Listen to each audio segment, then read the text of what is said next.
another thing that happens to a home that a lot of people want to understand is their foundation. How does it crack? A lot of people will say foundation cracking is normal. I'm not sure if I've ever met any cracking that's normal. There may be some very incidental type cracking, but there are types of cracks you want to pay more attention to in your foundation. What we're going to illustrate here for you is there's different ways a foundation actually can move. And if your foundation's moving, what ends up happening is you'll see that through the actual cracking and the breakdown of the foundation.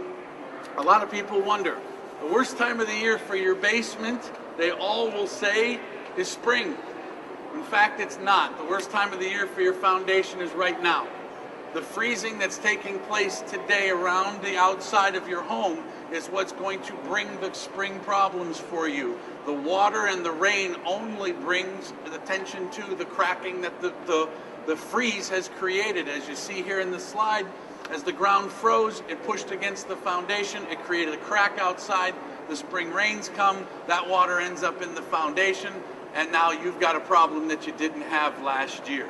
And we think it's the spring when in fact it's the winter. That's why the maintenance you do to your home is so important. A lot of people say, well, there's some things I just can't avoid, and you can.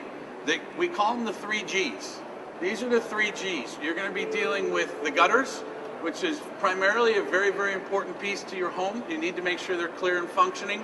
You'll see kick blocks like this. If your downspouts just drain onto the ground, what you'll want to try to do is get something like this to move that water away. Just this little bit of distance away from your home can actually save your home quite a bit of damage in the winter.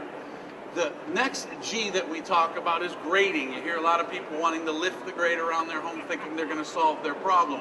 These things don't solve your problem. These are the healthy things you need to do to your home to keep water moving away anyway. So you build the grade. The third is what most people have trouble with, and we don't always get to see, but this year we did. It's called groundwater. And groundwater is the notorious reason that a foundation may leak. I'll play this slide again for you if you like. This actually again talks about the winter that we are going to deal with and the cracking, and it does illustrate it. Are there any questions I might answer for somebody specifically? Okay. Again, as I show you here in the slide, it's very simple. The water wants to travel down along the side of the foundation. Even if your drains in your foundation are draining clearly, in this climate, in our area with the clay, you get times of the year where the drains become overwhelmed.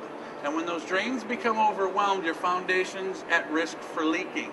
If you let that problem continue to persist, what happens is underneath the foundation, erosion begins to occur. The very base that the foundation of the home sits on, if water's underneath that for too long, you get erosion. That movement is what creates the cracking that you see in your home. What we're seeing in this slide is the result. If you see a crack running from one end of your basement to the other end of your basement, you've been at the effect of the winter.